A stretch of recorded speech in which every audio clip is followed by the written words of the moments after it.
ایک چھوٹے سے گاؤں میں ایک گھر تھا جہاں سائمہ اپنے بیٹے علی کے ساتھ رہتی تھی۔ سائمہ ایک سخت مزاج عورت تھی۔ وہ ہمیشہ یہ سمجھتی تھی کہ گھر میں اس کی بات ہی آخری بات ہے۔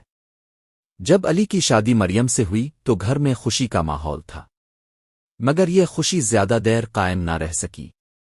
مریم ایک نرم دل، بااخلاق اور صبر کرنے والی لڑکی تھی۔ وہ صبح سویرے اٹھتی، گھر کی صفائی کرتی، ناشتہ بناتی، کپڑے دھوتی اور ہر کام دل لگا کر کرتی۔ وہ کوشش کرتی کہ ساس خوش ہو جائے، مگر سائمہ کے دل میں نہ جانے کیوں بہو کے لیے سختی ہی سختی تھی۔ ذرا سی غلطی پر ڈانٹ، کبھی تیز آواز، کبھی تانے، تم سے کوئی کام ٹھیک نہیں ہوتا۔ ہمارے زمانے میں بہویں ایسی نہیں ہوتی تھیں۔ مریم خاموشی سے سب سنتی رہتی۔ اس کی آنکھوں میں آنسو آ جاتے مگر زبان پر شکو نہ آتا۔ ایک دن سائمہ نے محلے والوں کے سامنے بھی مریم کو ڈانٹ دیا۔ مریم کا دل ٹوٹ گیا، مگر اس نے پھر بھی بدلہ لینے کا نہیں سوچا۔ اس نے بس اللہ سے دعا کی کہ گھر میں محبت آ جائے۔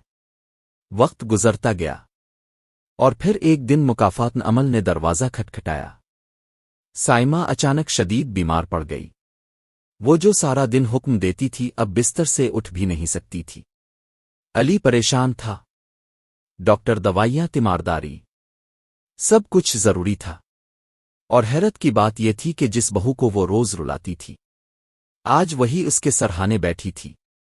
مریم وقت پر دوا دیتی، کھانا بناتی، رات کو جاگ کر تیمارداری۔ ایک رات سائمہ کی آنکھ کھلی تو اس نے دیکھا مریم اس کے پاؤں دبا رہی ہے۔ سائمہ کی آنکھوں میں آنسو آ گئے۔ اسے اپنے سارے رویے یاد آ گئے، ہر وہ سخت لفظ جو اس نے مریم کو کہا تھا۔ کمزور آواز میں اس نے کہا، مریم، میں نے تمہارے ساتھ بہت ظلم کیا، مجھے معاف کر دو۔ مریم کی آنکھیں بھی نم ہو گئیں۔ وہ بولی، امی جی اب ماں ہے، ماں سے ناراضگی نہیں رکھی جاتی۔ اس لمحے سائمہ کو احساس ہوا کہ اصل عزت سختی سے نہیں، محبت سے ملتی ہے۔ جو دکھ وہ دیتی رہی، آج وہی دکھ اسے احساس کی صورت میں لوٹ آیا۔ سائمہ صحت یاب ہوئی مگر اب وہ بدل چکی تھی۔ اس کی آواز میں نرمی آ گئی تھی۔